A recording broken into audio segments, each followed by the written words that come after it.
He was the greatest faker and the hardest hollerer there ever was. Remember when he fell down the hay-mow hole? He fell out of the hay-mow hole, and they thought he was dead because he was laying in the stanchions. Everybody was hurrying around.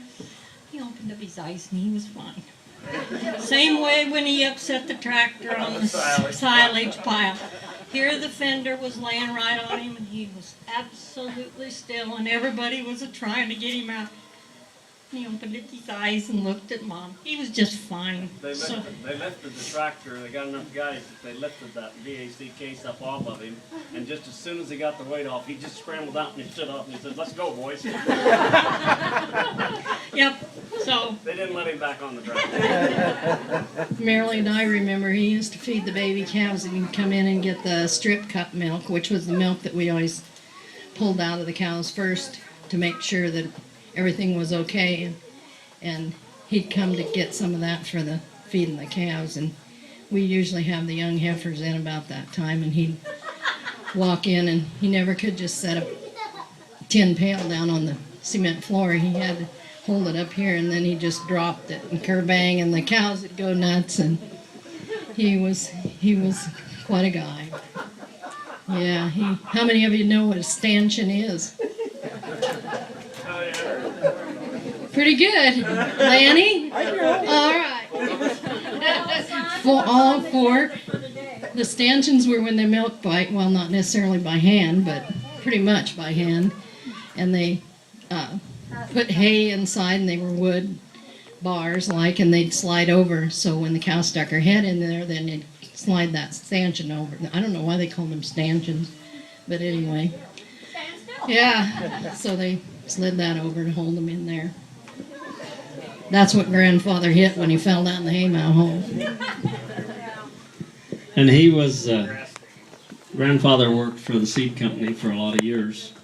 And as mentioned a while ago about doing things on Sunday, but he was on the road all week, and then when he'd come home, why, he could see all the things that Dad didn't get done during the week, and he thought those all had to be done right while he was there on Saturday night and Sunday. And he was a horrible driver. Grandfather Burke was probably the worst driver that ever got behind the wheel. He's always looking at things, and he'd be looking over here and driving, and he'd be on the wrong side of the road. And Puppy was in the way. he'd come into the yard one night, and some of you have been in the old farmhouse, but there's the lower part of the house is where they lived, and we lived upstairs. And he come rearing in there, and he was thinking about something, and he run right through the side of the wall, caved the wall in.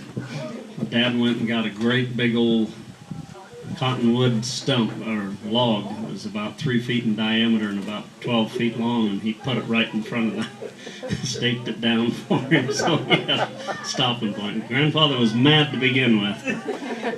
He used it. He had it almost every time he come in. Grandma wasn't sitting at the table where she Yeah. Mom said one time, I told him that my mom said you drive crazy. And your great-great-great-grandmother, Arta, she was a wonderful, gentle lady, and she put up with him all those years. You can't imagine what she went through.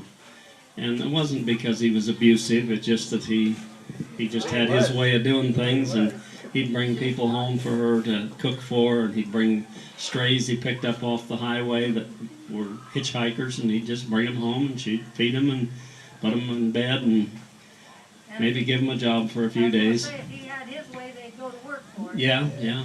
He hired quite a few guys for Dad to use, and then he'd leave, and Dad would put up with him. But it was amazing. He got a guy from Massachusetts when I was a young kid, and we nicknamed him Boston. Boston was a fairly good worker, but the first night in the house, he wet the bed. He was probably 30 years old, so Mom put him out in that old wash house that we had and put a bed out there for him.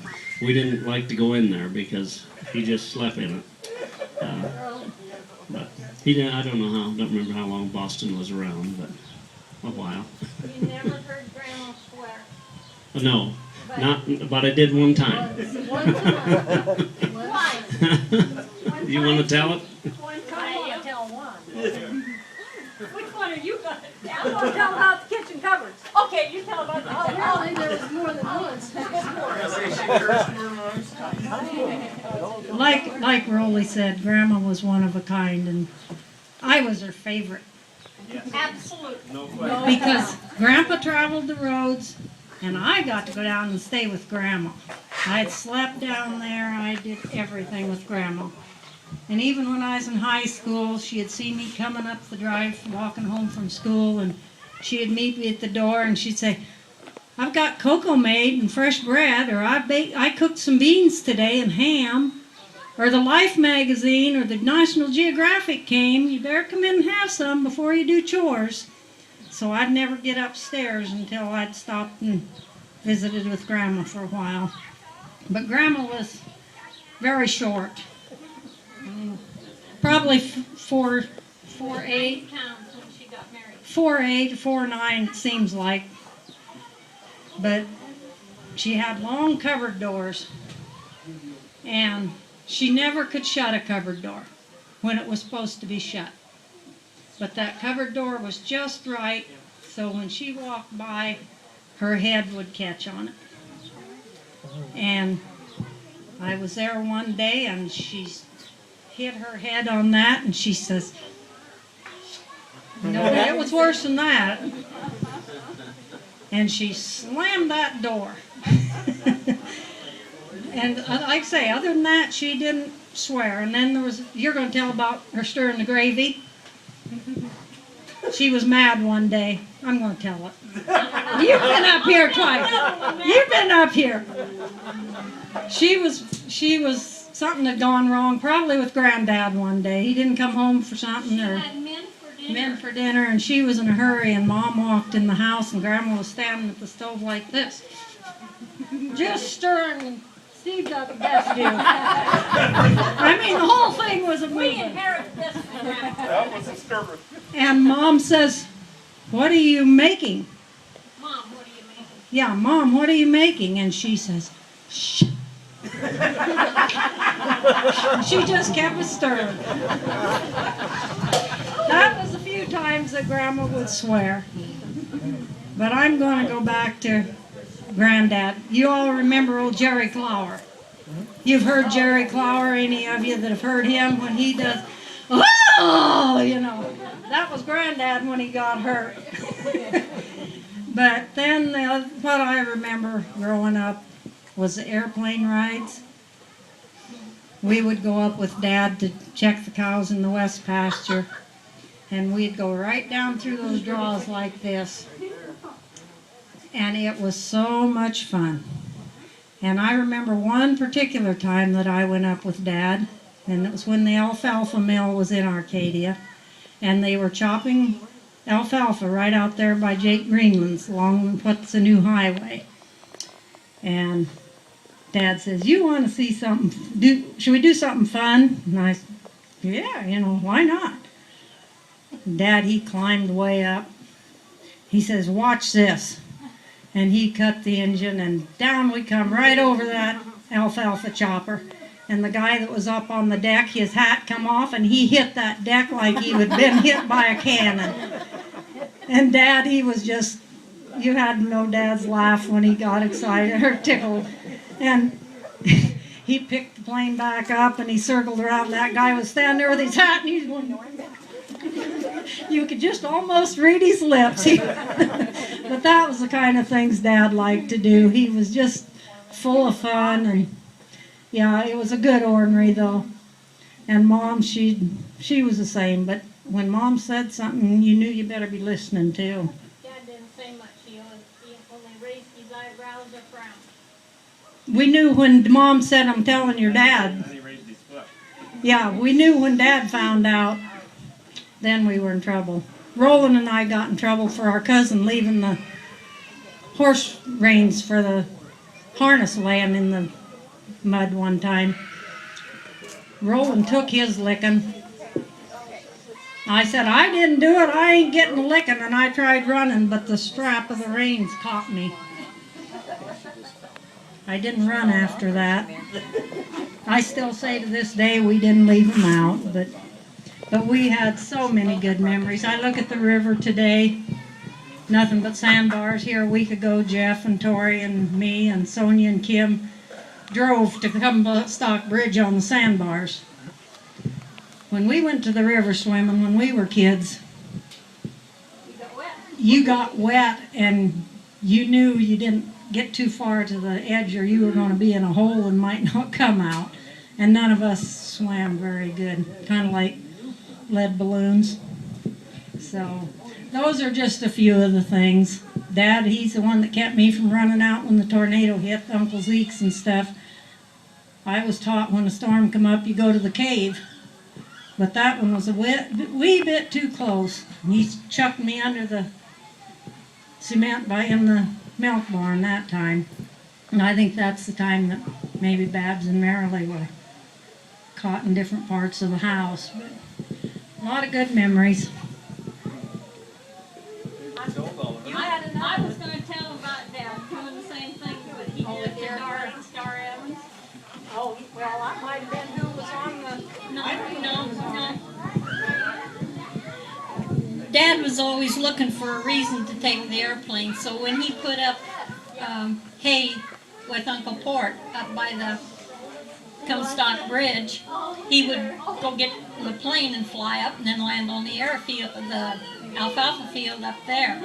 And one night, I would go up and play with Joanne there while Dad was up there. So one night we was coming down the river in a plane and Dad started, I could see him laughing, he was laughing. He points down and here was Dar Evans cultivating. And here comes Dad, he cuts that old motor, comes down, he goes like this, and there old Dar's throwing his hat on the ground, standing there by the tractor, and then Dad goes like this, there's a mare and colt laying out in the pasture. So here we buzz that mare and colt, that poor little colt, he come up off of there and his legs were just going every which way. Dad was always looking for a fun way to make somebody happy.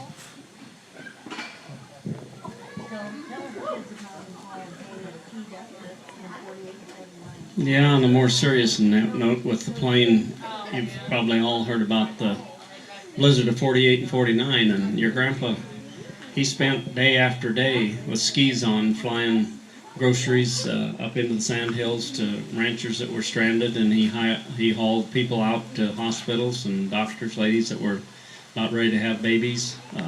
He made trip after trip after trip back and forth on days that weren't real good flying weather, but he did it. He was, and I think of Dad's flying, and I think it was probably the last day Dad got in the plane and flew by himself.